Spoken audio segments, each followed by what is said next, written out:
Video, I'm going to teach you how to make a line graph with multiple variables on Google Sheets. All right, we want to start using computers to make our graphs for us. It's good to know how to make one by hand, but it will save a lot of time, and you'll get some really nice graphs that you can then do a lot of fun things with that are a lot faster than doing it by hand. So both skills are important. We're going to start to shift towards computer-generated graphs. So what I'd like you to do is just open up to your drive again. I'm just taking you from the very beginning. And then this time, instead of opening up a doc, I want you to open up Google Sheets. Now, some people make their data tables directly into Google Sheets and then just do a screenshot and put it directly into their lab report. That's up to you. Let's say we were going to do a lab where we were measuring the rate of growth of 3 different trees, for example. So the habit I want you to get into is whatever you plan to put on your x-axis, I want you to make that if you're doing a line graph, I want you to make that your A column. So in my case, I know I always want to put time. In this case, it's going to be in years because I'm looking at trees, and I'm going to put that in my A column. See right here?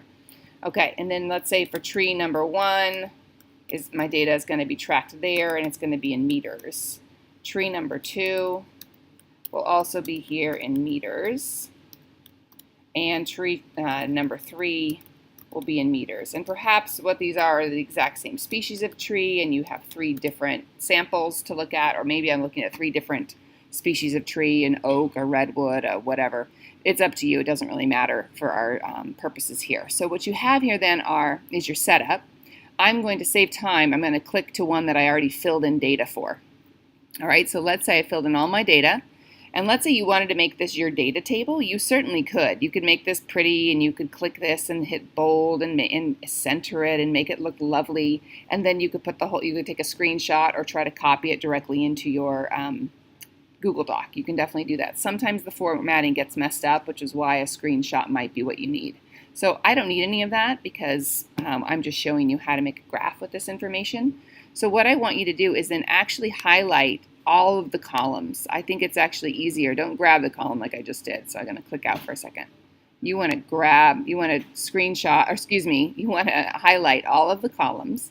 Go over here to Insert Chart.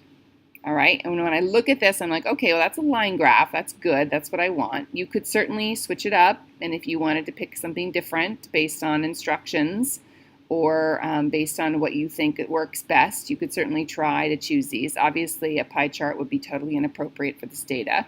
I want it to be a line chart, all right? I don't really care if it's the smoother line or if it's a rugged line. That doesn't really matter to me. So once I've chosen my line chart, I know that I've gotten my 3 tree data, pieces of data here, which is great, but they've also graphed my time in years, and I don't want that. I want my time in years to be along the x-axis. So I need to come over here, and I want to make sure that they're using row 1 as headers. That's what row 1 is. These are my headers. Great.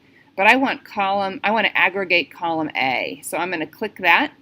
When I click aggregate column A, I should see time on my x-axis, and then I should only see the 3 rounds of tree data here. All right. So at first glance, you might be like, great, I'm done. But I don't see labels. I don't see a proper title. That title's a rec.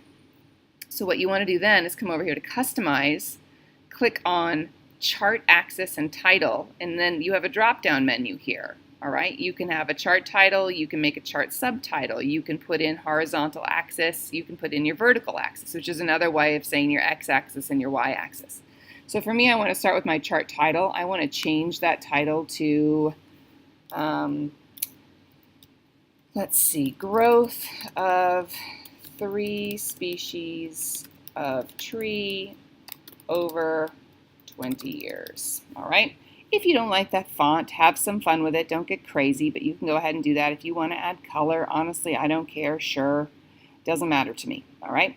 Then I want you to go ahead and make sure that your horizontal axis, which is your x-axis, has a title, and it should say something like years in this case. All right. And again, if you want to give it a color, go for it. And then your vertical axis needs to be tree growth in meters, right? And you can either write out the word meters or you could simply put an M, just like that. So you need to make sure those kinds of details are there. And then what I would do then is come down here to the legend, because I see I have a legend. And in this case, you want a legend. So you're going to want to keep that there.